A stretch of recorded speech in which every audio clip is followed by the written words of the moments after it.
This is Keep the Faith Ministry News. I'm Hal Mayer.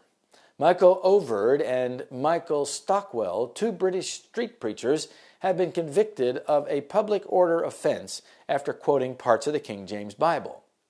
The prosecutor claimed that quoting the KJV should be considered to be abusive and is a criminal matter. Although the words preached are included in the version of the Bible in 1611, said prosecutor Ian Jackson, this does not mean that they are incapable of amounting to a public order offense in 2016. During the 4-day trial, Mr. Jackson also said to say to someone that Jesus is the only God is not a matter of truth. To the extent that they are saying that the only way to God is through Jesus, that cannot be truth.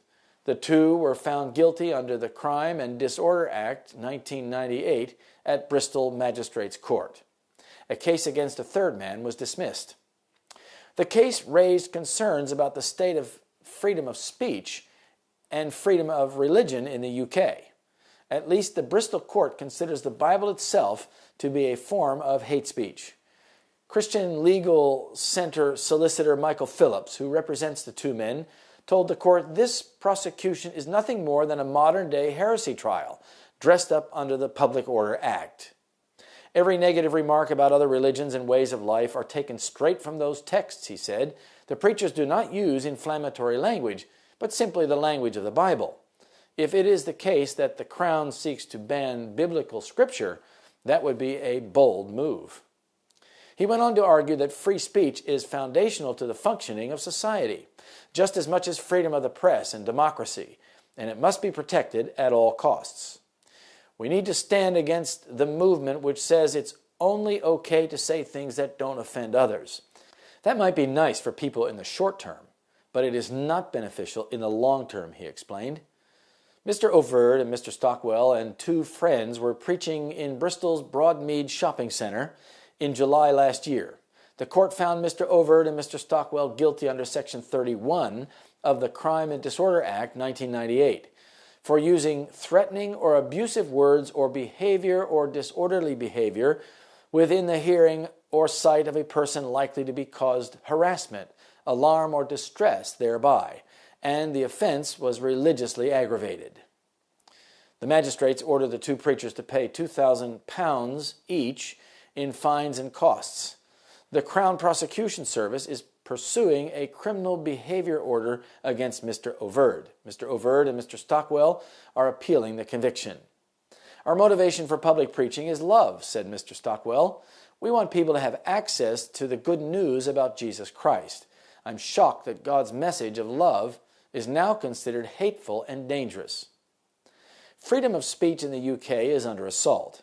It is only a matter of time, considering the lengths to which the British government has gone in order to accommodate some religious minorities. Today, speaking God's truth seems to be a hate crime, according to some, said Stockwell in response to the verdict. There is a very disturbing pattern here.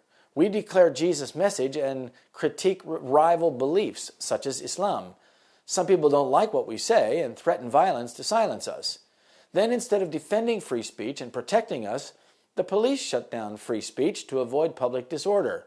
And then a court convicts us of provoking disorder and risking violence.